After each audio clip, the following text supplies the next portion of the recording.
Bonjour à tous et bienvenue sur excelformation.fr, votre formateur Excel de référence. Dans ce tutoriel, nous allons voir comment protéger une feuille de calcul, c'est-à-dire d'empêcher que certaines cellules ne soient modifiées par erreur par un utilisateur, ou alors empêcher que l'accès à certaines cellules ne soit possible, afin par exemple de cacher les formules que nous allons saisir. En effet, si nous venons sur une cellule qui a été protégée, que nous appuyons sur une touche, un message d'erreur bloquera absolument l'accès à cette cellule.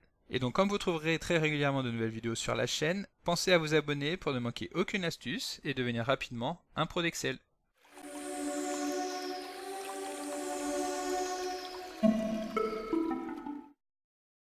Comme d'habitude, le support de secours est disponible dans la description de la vidéo. Donc comme nous l'avons vu dans cette vidéo, nous allons voir comment protéger une cellule. À savoir que la protection des cellules permet de définir précisément ce que l'on souhaite permettre de faire au sein des cellules d'un classeur Excel. En effet, bien souvent, il peut arriver que la personne qui va construire un classeur et qui va peiner à y saisir des formules plus ou moins complexes ne soit pas la même personne que celle qui va être amenée à alimenter le fichier. Pour illustrer ce tutoriel, nous disposons du document suivant qui reprend le compte d'exploitation mondial d'une société dont les activités sont réparties dans 3 continents. Les cellules en jaune que nous retrouvons dans ce document sont les cellules dans lesquelles nous allons demander à une personne de compiler les informations concernant l'exploitation de ces sociétés, sachant que dans les autres cellules nous allons retrouver des formules et que nous souhaitons garder l'intégrité de celles-ci. Donc la question se pose alors de savoir comment s'assurer que la personne qui va remplir les données et qui n'est peut-être pas un utilisateur aguerri d'Excel ne puisse pas en une fraction de seconde seulement réduire à néant tous les efforts de construction du document. Pour cela, Excel propose de verrouiller des cellules avant de distribuer le classeur. Et cette procédure va se faire en 2 étapes. Tout d'abord, nous allons déverrouiller une par une toutes les cellules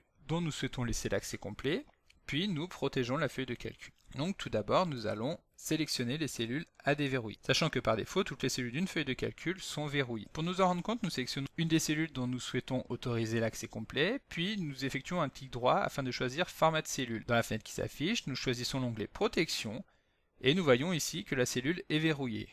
Cela voudra dire que lorsque le classeur aura été bloqué, cette cellule ne pourra pas être modifiée.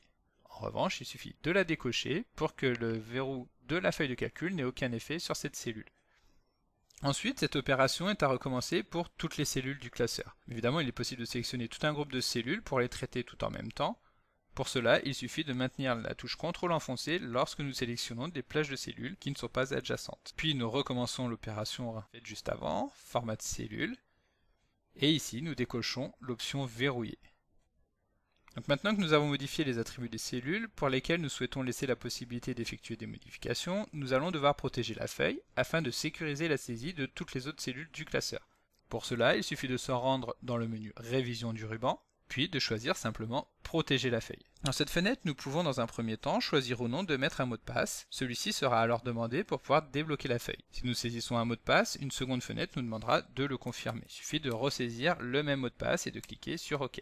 Et de cette manière, lorsque nous voudrons ôter la protection de la feuille, le mot de passe sera demandé à nouveau. Revenons sur la protection de la feuille. Et nous trouvons ici en dessous une série d'options qu'il est possible d'activer au niveau de la page. Donc c'est-à-dire pour toutes les cellules qui ne sont pas verrouillées sur la page et dont nous allons faire une rapide présentation. Donc tout d'abord, nous pouvons choisir de sélectionner les cellules verrouillées.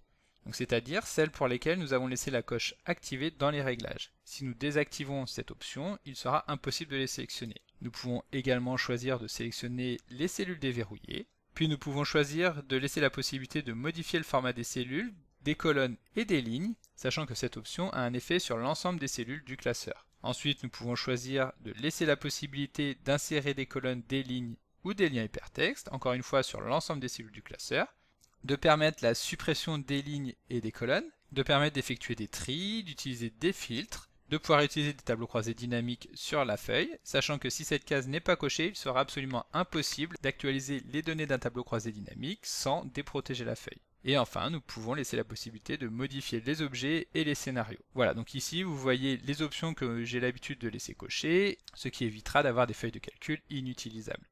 Donc sélectionner les cellules verrouillées et les cellules déverrouillées, permettre l'utilisation des tris et des filtres, des tableaux croisés dynamiques et de modifier les objets et les scénarios. Voilà, donc lorsque nous avons défini la validation, nous l'avons fait juste avant, il suffit d'appuyer sur OK pour l'activer. Et de cette manière, si nous souhaitons modifier une cellule, alors un message d'erreur apparaît, nous précisant que la cellule ou le graphique que nous voulons modifier se trouve sur une feuille protégée. Et donc, pour apporter une modification à celui-ci, il est absolument impératif d'ôter la protection de la feuille.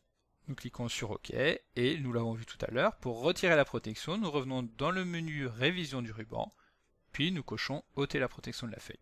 Ici, contrairement à tout à l'heure, nous n'avons pas saisi de mot de passe lors de la protection et donc la déprotection se fait de manière instantanée.